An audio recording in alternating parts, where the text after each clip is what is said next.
and its blood supply and lymphatic drainage of the thoracic wall. So it starts from its nerve supply. The thoracic wall is supplied by the 12 pairs of the thoracic spinal nerves. There are 12 thoracic vertebrae, so corresponding nerves are 12 pairs of the thoracic spinal nerves. When the thoracic spinal nerves leaves the intervertebral foramen, they are divided into two parts, and they are known as rami, the anterior rami and posterior rami. The anterior rami of these thoracic nerves from T1 to T11, they are known as intercostal nerves. So the intercostal nerves from T1 to T11, they are the anterior rami of the thoracic spinal nerves. The anterior ramus of T12, known as subcostal nerve because it runs inferior to the 12th rib. That is about the anterior rami. The second part, that is the posterior rami of the thoracic spinal nerve. It runs posteriorly and supplies the structures on the back side. It supplies the joints, muscle, and the skin in the back region of the thoracic cavity. Now these nerves, the intercostal nerves, are divided into the typical intercostal nerves and atypical intercostal nerves. Typical nerves have some common features, some common branches, and the atypical intercostal nerve have some different features from that of the typical intercostal nerve. So first of all, we will discuss the typical intercostal nerve, what are their features and what are the different branches that supplies to different structures.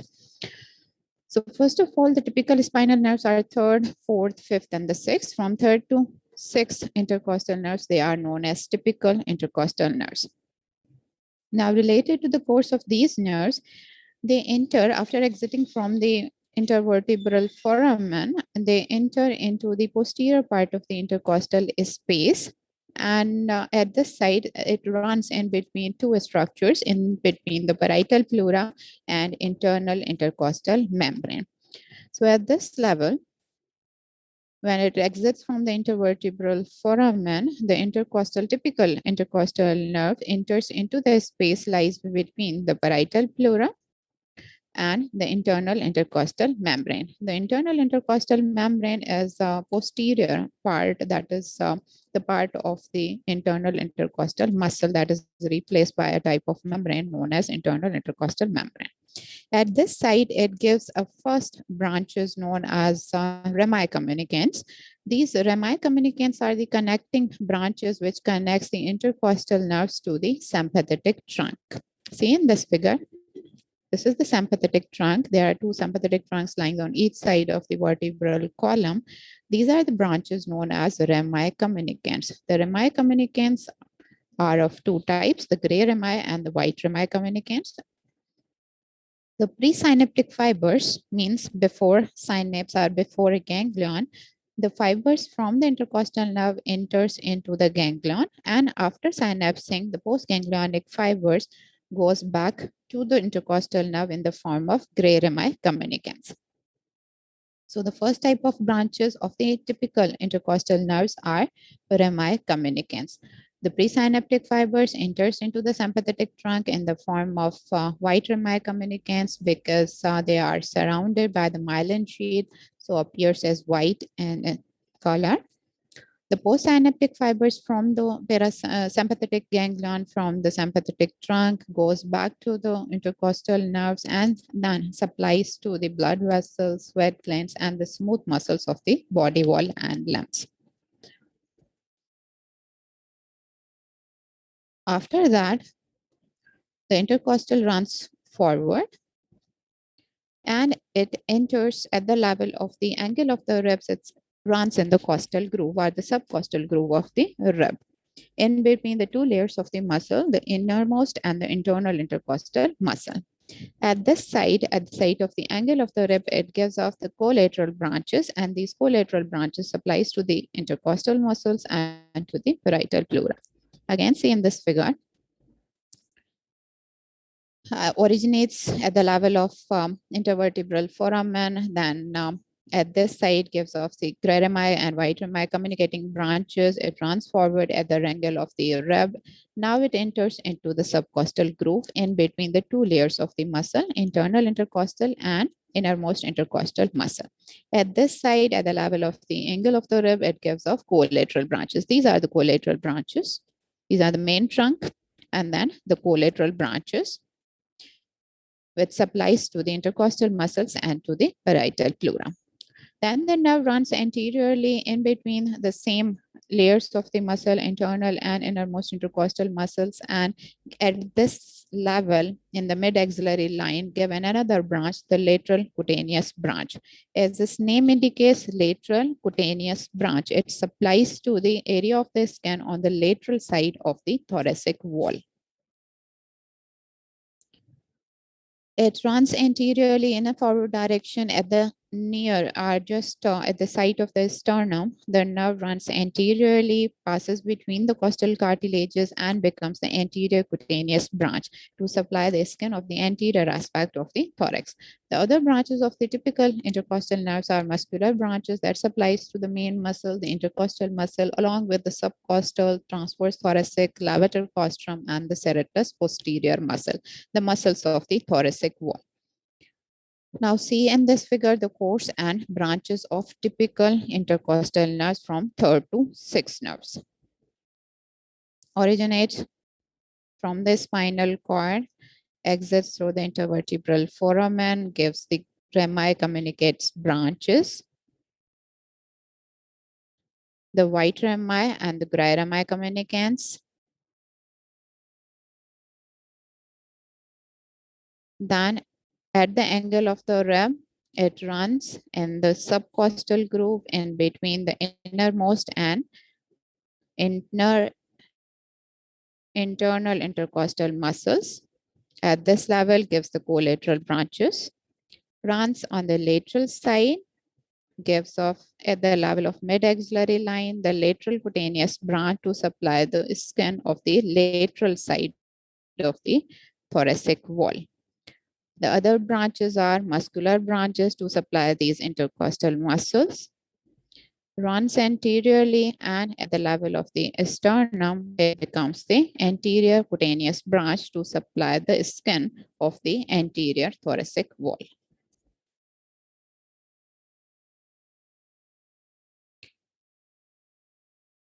Now the atypical intercostal nerves.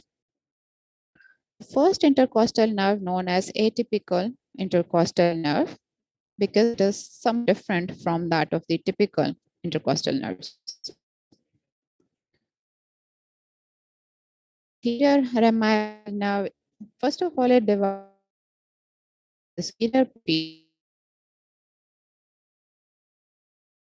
this nerve brachial plexus. The brachial plexus is present in the cervical region skin of the upper limb and the first intercostal nerve. The internal surface of the first rib and there are and lateral cutaneous branches. An intercostal nerve runs on the internal surface of the second and it becomes the intercostal.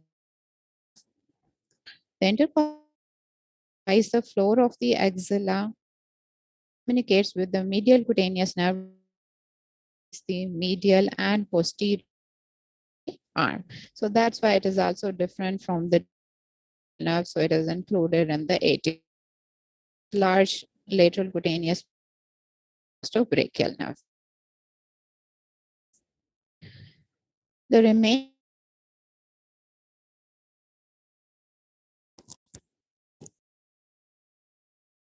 hello. Hello. Yes ma'am. Yes, ma'am.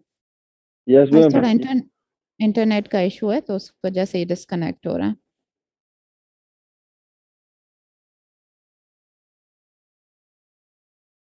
Slide show हो रही है आप लोगों को अभी? Yes ma'am. ठीक है.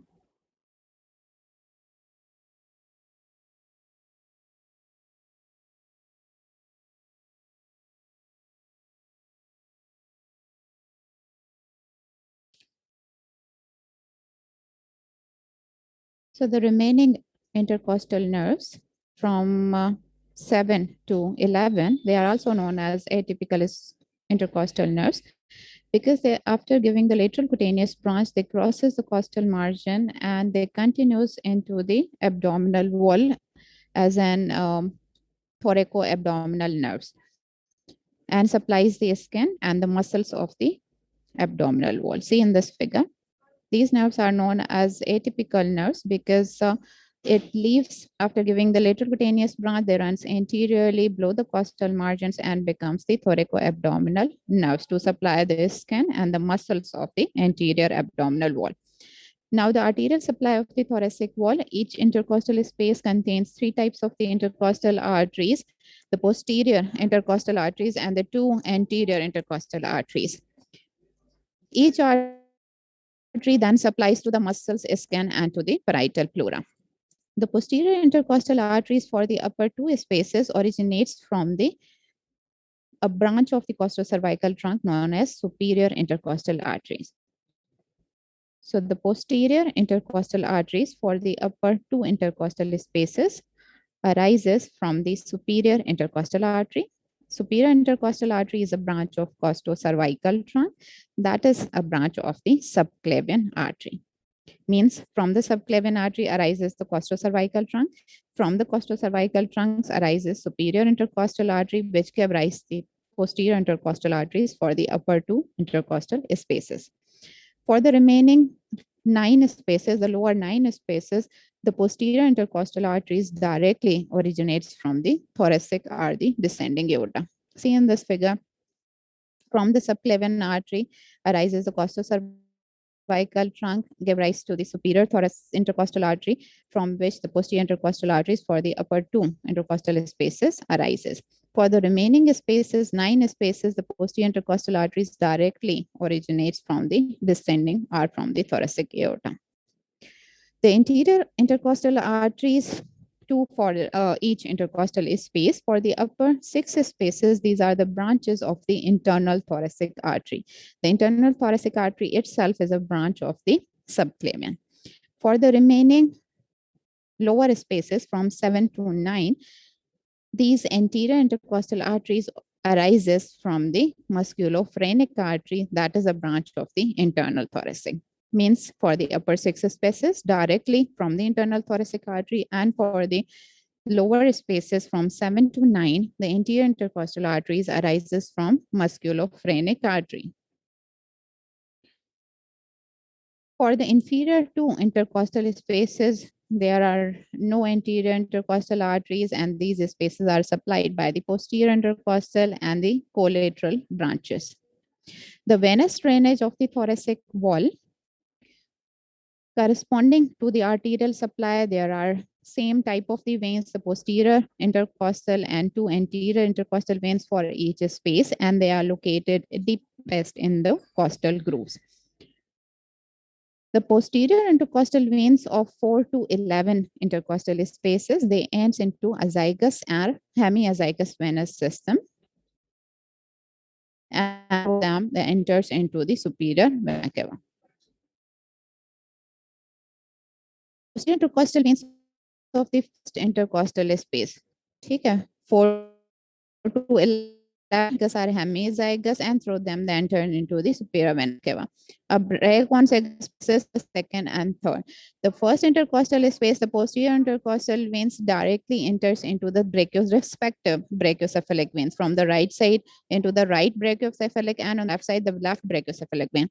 The posterior intercostal veins of the second and third intercostal space, they unite to form a trunk known as superior intercostal vein. Only for the second and third posterior intercostal vein, they unite to form the superior intercostal vein, and this superior intercostal vein of the right side enters into azygous vein, and the superior intercostal vein of the left side enters into the left brachiocephalic vein.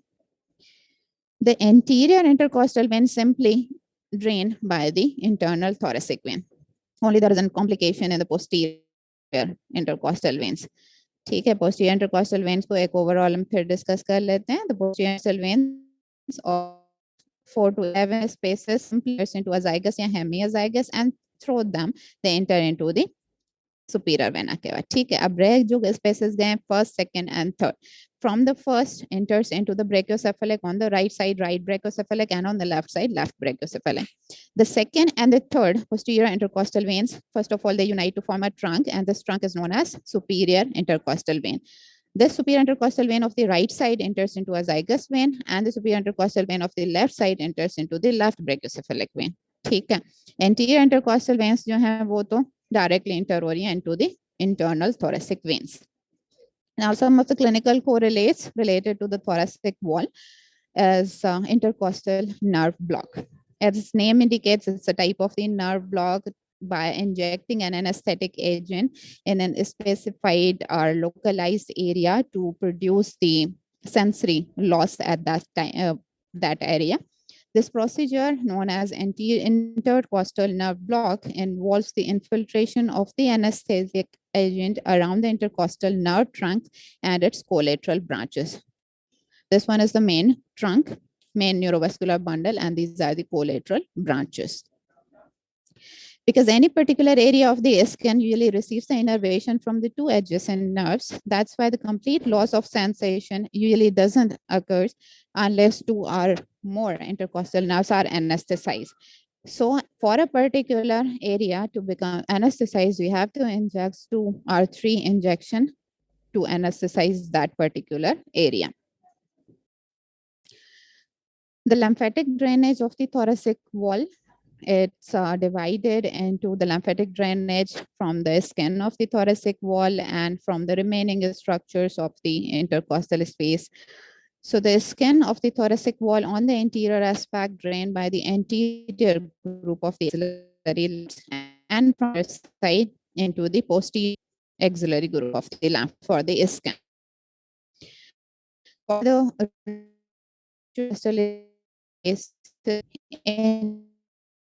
group of the lymph nodes and the diaphragm, some of the lymph node enters also into the diaphragmatic group of the lymph nodes. On the posterior side, they enters into the posterior intercostal group of the lymph nodes.